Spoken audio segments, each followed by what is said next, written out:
Welcome back to another episode of the Fighter Podcast. Today, I'm delighted to be joined with Jacob Stitch Duran. Stitch, how are you? I'm doing great. Thanks for having me on, James. No worries at all. Thanks for coming on. Today's episode is all about Wladimir Klitschko. You guys worked together. He was his cutsman for, I believe, 24 fights of his career, roughly. And you guys have some fantastic stories together. So today's episode is about Wladimir. So first of all, I always like to go back to the beginning and how you met. Now, you met Wladimir in, let's say, different circumstances to most. Tell me the first time you met him and where it was. Yeah, it's a different world, man. But, nowadays, when I talk about Wladimir, of course, I have to include Vitaly, because I worked with Wladimir for 8 years. And then when Vitaly came out of retirement, he fought Danny Williams. And I started working with him until they both retired. But yeah, the story goes back to February the 12th. I say 1991, Vitaly says 92. Anyway, when the Soviet Union first broke, we took a team of professional boxers and kickboxers to Kiev to fight the Ukrainians. And at that time, I had Mark Longo, that was a world champion kickboxer. So we went up there, and the Klitschkos were young guys, but they were already big stars. They had big posters up on the walls, and they were at the fights, but I never got to meet them. So fast forward, they come to Las Vegas and they start training at Top Rank Gym. And I walk in and everybody's looking at them like, who's who? Because they look so much alike, right? And so I stopped with them and I talked to them and I told them the story of me going to Kiev and this and that. And then the next day I brought the poster and they, of course, that was our first, how we hooked up, right? And then so going fast forward, the movie Ocean's 11 with Wladimir Klitschko, when he fights Lennox Lewis, when they rob the casinos, I happened to be Vladimir's cut man in the movie. As a matter of fact, I ended up with a cornerman jacket that's very valuable for me, just in sentimental things. But then after that, I used to co-host a radio show here in Las Vegas with Nick Ward called The 13th Round. And there's some fights at the MGM, and we're there watching, walking in. And Emmanuel Stewart walks by and he's doing commentating for HBO. And he looks at me and says, Stitch, he goes, I want to talk to you about Wladimir. And I look at Nick, I said, did you see what I saw? Well, the next day, Emmanuel Stewart calls me and he says, Wladimir wants the cut man that was in the movie with him to be his cut man for the movies. And so my first fight with Wladimir Klitschko was his first comeback fight after losing his world title to Layman Brewster. And so my first fight with him, right? So I'm watching the fights outside. This is in here in Las Vegas, outdoors at Caesar Stadium. And I'm outside the tent watching the fights. And one of the guys comes in and says, hey, come here, man. Wladimir has a bloody nose. And so he's warming up, right? Bam, bam. And I guess he pops himself in the nose and he starts bleeding. So that was my first job working with him. And I think, okay, it's going to be one of those days, right? But here, he's fighting Devera Williamson, and he's looking okay. He's not looking great by any means. He won the first 3 rounds, and on the 4th round, he gets dropped, kind of a flash knockdown type of thing. But, 5th round, he ends up with what we call unintentional headbutt. It's a big old cut right here that popped that big vein. And at that point, outside of just being a cut man, you have to understand the game. I always look at the rounds and see who's ahead. But percentage-wise, that moment, that time was the best option for Wladimir Klitschko to win this fight. I've worked on those cuts many times, and you pop that big vein and you can't stop it because it's just too big. But then that blood gets into the eyes, right?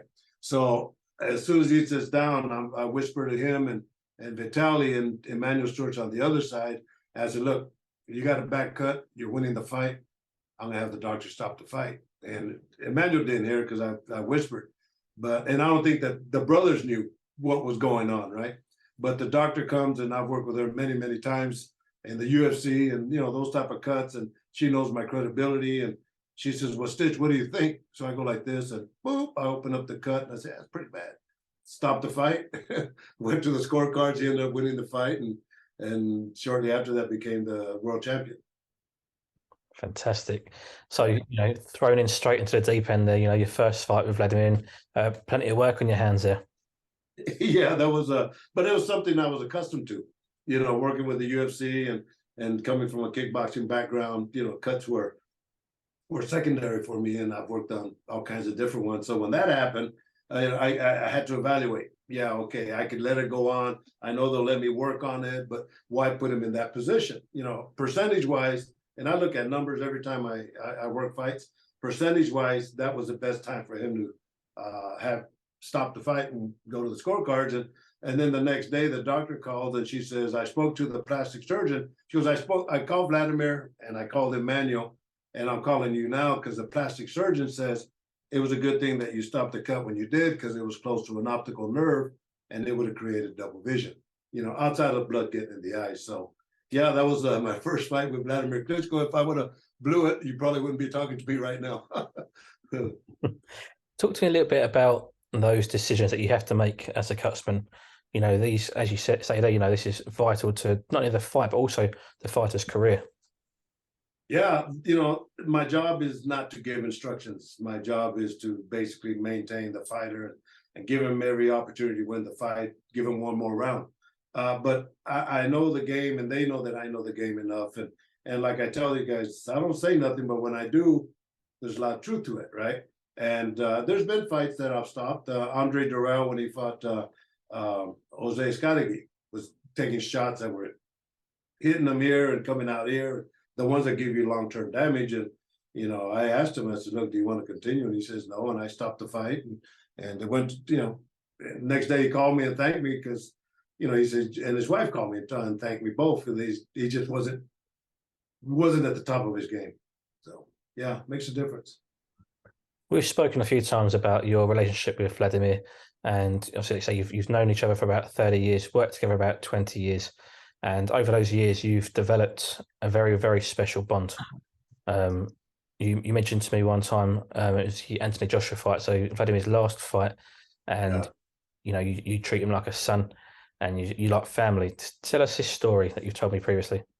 Yeah, this one kind of blows my mind, right? It just but that's the relationship I have with Wladimir. But of course, Anthony Joshua, big fight, Wembley Stadium, 90,000 people. And I don't get there till Thursday night because my daughter had gotten married Wednesday. So I didn't see Wladimir and Vitaly till the weigh-ins in the dressing room. So I'm sitting there and I'm talking to both the brothers and trying to evaluate what's going on and any issues and just kind of going through the formalities of educating each other and bonding with each other, right? And but as I finish, I leave. I put my hand on Wladimir and I said, "Look, man, don't worry about nothing tomorrow. I'm gonna take care of you like you're my son." And I try to put that in his head because I know these guys can't sleep. You know, they're tossing and turning. They're thinking about the fight. And so fast forward, here we go into the fight, and I'm putting the final Vaseline on Wladimir, and you know we're this far apart, and he looks at me and says, "You could call me son." And man, that just gave me chills all over because I knew that I had gotten into his mind, and it made it a lot stronger. Took that fright away from him, and it turned out to be one of the greatest fights he's ever been in. And but he called me and, "Hey, Daddy," and I thought that was honorable. But I don't know if I talked to you after that, but I met him in Germany months later, and I asked him. I said, "Wladimir, that moment, why?" Very simple. And he says, "Stitch," he goes, and he remembered. He says, "Stitch, there's very few people I trust in my life. You are one of them." And to me, that went such a long ways. So yeah, that was my relationship with Wladimir. It's crazy. You mentioned obviously this is the AJ fight, and there's something else that happened that night. And you mentioned earlier the cornerman jacket from Ocean's 11. I believe that you had that on the night of the Anthony Joshua fight. No, I didn't. I wore the Klitschko outfits, but no, I have the one. You're talking about for Ocean's 11. Yes. Yeah, that was the original jacket that the Klitschkos had when they fought for Universal, and that's the same jackets. But yeah, him and Vitaly both signed it for me. No, that one stays close to my possession. But since we are talking about Wladimir, let me kind of give you another story. As I just finished Creed 3, comes out March the 3rd, and Michael B. Jordan is directing it, and he's asking me a lot of times as an advisor, what's the reality? How do we do this? So one of the questions he asked was, who should give away the WBC belt?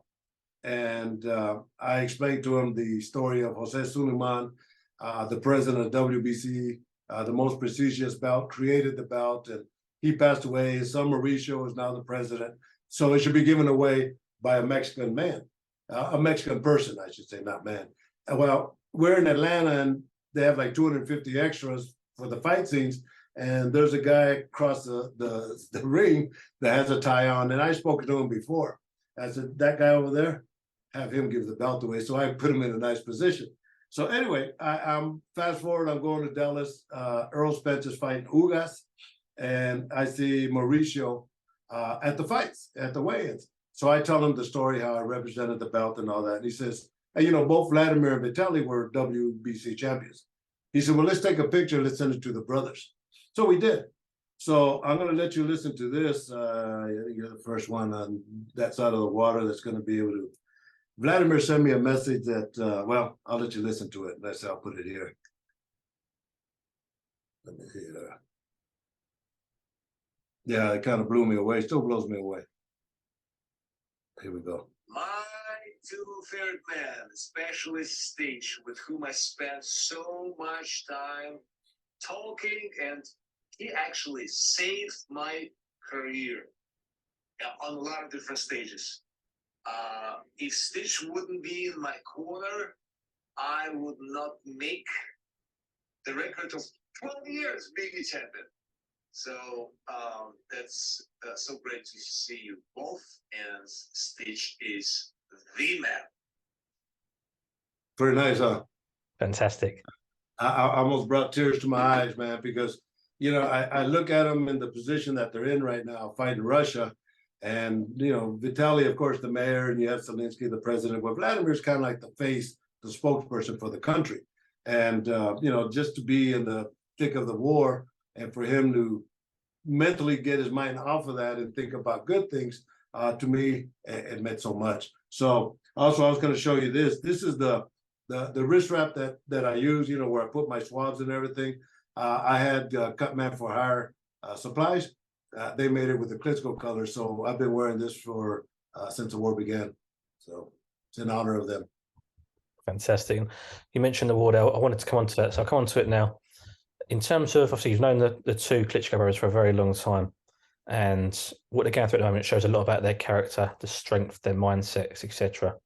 Right. With this, just talk to me a little bit about that, and firstly, how it affects you knowing where they are, but also knowing the people that they are, what they were doing to help their country. Yeah, you know, bless their hearts, man. They're great ambassadors for what they do. And, you know, we've always sat and we've chatted and we've talked and we're family. And, but I remember Vitaly, I think we were fighting in Moscow. I think Wladimir was fighting Alexander Ovechkin. Anyway, so we're talking and I'm talking to Wladimir, and, you know, he wants to get into politics, and but he said, you know, it's the country's corrupt. You know, you know, as you know, the father passed away, you know, with cancer due to Chernobyl and whatever not. He says, but his mother went up to the government to try to get some kind of compensation, some kind of a program, and there was nothing available. And she's walking out, and he says, the guy stopped her, said, you know, Miss Klitschko, I could help you out, but it's going to cost you this amount of money. And, you know, Wladimir or Vitaly was one that says, no, you know, we gotta straighten that out. But yeah, you know, they're big supporters. Just, you know, for me to say that I have some kind of connection with them is, to me, is a big honor, you know. And I know if I called them right now, you know, they would always respond, but, you know, I let them do what they got to do, man. So it's been an honor. It just, you know, it blows my mind how, you know, two big giants like that, but they're very respectful to everybody. Everybody I've spoken to, the teams that he has fought, sparring partners, everybody, everything that the Klitschkos did was first class, everything. And they respected everybody.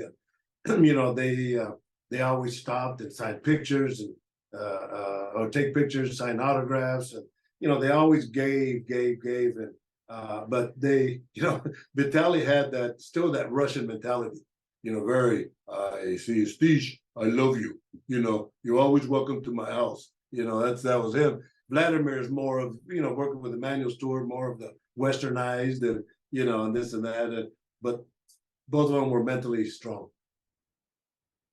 Absolutely. Talk to me a little bit. You mentioned their training camps and their sparring partners always spoke highly of them.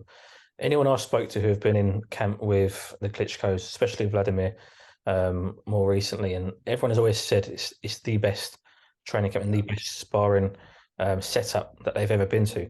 I don't know if you've ever been there, but does that sort of show what sort of men they are? The fact that they will accommodate these guys coming in to work. Well, and that's a good question. And the point to that is everybody should do that. When we're at this A level, high A level, everybody needs to be respected, and there should be a formula of compensation and everything. And the Klitschkos, I said everything they did, bro, was just there was no secondary. Everything was first class. And even when they would have events in Germany and they would promote them, all the officials and everything were, there was never no issue. So that's the way they ran their business. And when Wladimir retired, they got the team together and they flew us all to Austria for their training, where their training camp was up in the mountains. I never went because I would just show up for the fights, right? But it's gorgeous, gorgeous, gorgeous place. And from there, for the team, they took us there just for the weekend to say thank you for being part of the team, and they presented us with some memorabilia that was just out of the world, and after that, flew us back home. So that was pretty special. They give us real nice big old statues of themselves, bronze statues, and that were pretty crazy, man. So yeah, they're the best of the best. They'll always be family.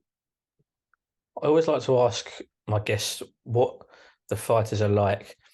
They come across, as you've already mentioned, they're very respectful. They're gentlemen in my eyes. Just tell me a little bit about their, personal side. Are they, are they very jovial? Do they like to have a laugh? What are they like behind cameras and behind the scenes? Yeah, fighters are, as Mike Tyson says, Eddie Mustafa Muhammad says, they're a very special breed, and they are. These guys are gladiators. They're modern day gladiators. They're fighters. They're warriors. But deep inside, they're all babies, and I understand that, and I think they understand that I understand that. And my job, how many times I've gotten hugs and kisses and I love you. Tyson Fury, man. Thanks, Ditch, for keeping ice on me. I love you. And Wladimir Klitschko. I mean, I get so many of those that you can't go to the store and buy them. You can't go and kiss somebody's butt and buy them. You have to give them your heart and soul, and they understand that because my job is to take care of them. And I am their daddy during those points. Talk to me a bit about retirement for Wladimir. He went out on tobacco 2 losses. Did he know it was time? Did you guys have a conversation about this? They might have. I didn't. But they're smart enough to know that they're very grounded. And they know percentage-wise this and that and this and that. So no, I think he kind of realized it was time. Manuel Stewart was gone. The whole evolution of him growing up and becoming a better fighter through Emmanuel. Jonathan Banks did a great job, but it wasn't Emmanuel. So the tail end of his career was already being displayed. Sometimes you see fighters retire on a loss and they can be a bit bitter about it. They make a comeback because there's something missing. I want to go out on a win. Is that something that would be what Wladimir would be like? Man, he's, I think, best friends with Anthony Joshua, So yeah, they understand. The thing about these brothers is they're a horse of a different color. Now, of course, they have their degrees and they're real smart, but very logical. And yeah, they understand it's a fight. It's a sport, but that era is over with. Let me help Anthony Joshua do whatever he wants to do, and yeah, they're friends. So what's that tell you?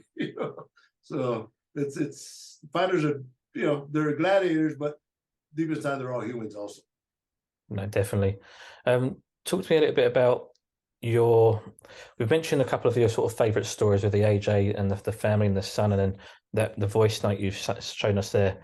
Fantastic stories and fantastic memories for you. Tell me your funniest memory, your funniest story with Wladimir. Well, I don't know. I don't know if we have any funny stories. Come to think of it, Russians don't. They're not very comical, bro. So that's what I'm gonna have to think about and see if there's any funny parts to that. But yeah, that's a good question. Nobody's ever asked that one, but I'll think about it. Fantastic. And has anything ever shocked you with Wladimir? No, no, nothing's ever shocked me. The thing with these guys is everything is very calculated. Everything, and calculated to the highest level. So, that's the kind of thing where you just let them run and you kind of follow right behind them because it's the right path to take. And no, nothing's ever shocked me outside of, well, not shocking, but respecting how he treated the fans. That to me was very, very special. And he always showed a lot of respect to everybody. So, yeah. And just finally on the Wladimir Klitschko topic, a lot of fighters will retire and they struggle with life after boxing. Obviously, with what's going on at the moment aside, with Wladimir, did you ever think he would make a very good trainer? He learned from one of, if not the best, in Emmanuel Stewart. Do you think that Wladimir has that character and that personality to pass on his wisdom to the next generation? Excellent question. Nobody's ever asked that, but yeah, 100%. Emmanuel Stewart was just a master, and I've worked with so many great trainers, and Emmanuel was like head above everybody else. And Wladimir absorbed, of course, because he fought under his style. So he knows the things that work and he knows the things that didn't work, and he could apply that to a young generation. Yeah, I think it'd be a tremendous trainer.